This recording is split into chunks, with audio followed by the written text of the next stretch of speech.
Anaendelea, shahidi anasema mazingira aliyokuwa anayatolea ilikuwa ni kama sehemu ya ukumbini, ndio nilimwona hapo. Mdau ameingia pia, wakili Msompita Kibatala, wakati kesi ikiendelea. Amekaa pale karibu na kizimba cha Mheshimiwa Lissu na anasalimiana kimya kimya na Mheshimiwa Lissu, anacheka, anamuonesha kidole cha upendo, ni kama anamwambia wewe kijana wangu wewe. Wakili wa serikali, muonekano wa Lissu ulikuwaje?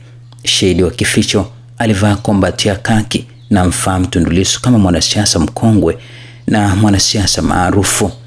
Wakili, baada ya kuona hiyo hotuba wewe ulifanya nini? Shahidi wa kificho, nilivyoona hiyo video maneno yake yaliniingia moyoni na kunishawishi. Hiyo ajenda ya kukinukisha ni kufanya vurugu au kuharibu miundombinu. Wakili, huo uchaguzi ni upi? Anijibu hapa, ni uchaguzi mkuu wa 2025 unaohusisha wabunge na rais na madiwani. Wakili, ikawaje baada ya kushawishika? Shahidi wa kificho, nikamfuata mwenyekiti wa vijana wa Songea, alikuwa anaitwa Chiza maarufu kama Mwambo wa Kigoma. Wakili, ikaendelea nini? Shahidi wa kificho, nikamweleza nilivyoshawishika na maneno ya mwenyekiti na kutaka kwa miongoni mwa watu tutakao kinukisha.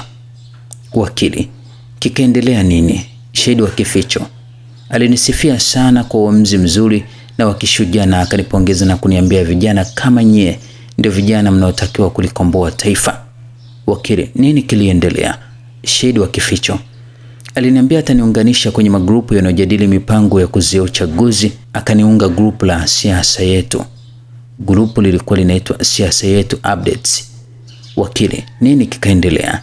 Shahidi wa kificho, niliendelea na shughuli zangu na yeye akaendelea. Tarehe 6 mwezi wa 4 2025 nilipata taarifa kuwa mwenyekiti wa Chadema atakuwa ziarani mkoani Ruvuma. Wakili, mwenyekiti ni nani? Shahidi wa kificho, ni Mheshimiwa Tundu Lissu. Hiyo taarifa nilipata kutoka kwa ndugu Chiza.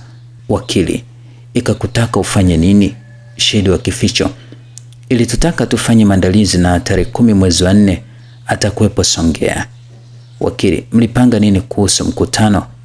Shahidi wa kificho, tulipanga mkutano ufanyike uwanja wa Matalawe tarehe 9 mwezi wa 4 2025. Nilipata taarifa kuwa mwenyekiti amekamatwa wilaya Mbinga akiwa kwenye ziara ya Mikuta. Watu wanashangaa hapo mahakamani kuhusiana na neno Mikuta. Wakili, ikawaje? Shahidi wa kificho, akanijibu ni kweli amekamatwa, lakini ratiba ya mkutano wa tarehe 10 mwezi wa 4 2025 itakuwepo pale pale, kwa hiyo jiandae kuwepo eneo la mkutano tarehe 10. Wakili, hiyo tarehe 10 sasa nini kiliendelea? Shahidi wa kificho, tulikusanyika uwanja wa Matalawe kusubiria viongozi walioambatana mwenyekiti kuhutubia mkutano. Alikuwepo Godbless Suleiman na Dr. Wilbrod Slaa, pia alikuwepo Mheshimiwa makamu mwenyekiti wa Chadema Mheshimiwa Heche. Wakili, nini kiliendelea? Shahidi wa kificho, wakati tunasubiria ikatokea gari ya polisi na kusema kwa siku hiyo hakuna mkutano utakaofanyika eneo hilo na haruhusiwi mtu kukaa eneo hilo. Wakili, nini kikaendelea? Shahidi wasili, ikabidi tutawanyike na kuelekea ofisi za chama ili tufahamu kwa siku hiyo nini kitaendelea. Wakili, ziko wapi hizo ofisi? Shahidi, ziko Songea sehemu inaitwa Mfaranyaki. Wakili, kikaendelea nini? Shahidi, tuliwakuta viongozi ambao ni Adeli Mayala ambaye kwa wakati huo alikuwa ni mwenyekiti wa Chadema kanda ya Kusini. Wakili, nini kiliendelea? Shahidi, wakaja polisi wakapiga mabomu ya machozi na kusema watu wote watawanyike. Wakili, saa 7 mchana nini kiliendelea? Shahidi, alikuja kiongozi makamu mwenyekiti na kusema kwamba amepokea barua kutoka polisi kwamba kwa siku hiyo usifanyike mkutano wa aina yoyote katika eneo hilo. Wakili, akasema nini kingine? Endelea kuwa nasi, endelea kutufuatilia na kusubscribe kupitia katika YouTube channel yetu, lakini pia una nafasi ya kutoa ujumbe wako mfupi hapa chini katika upande wa comment section.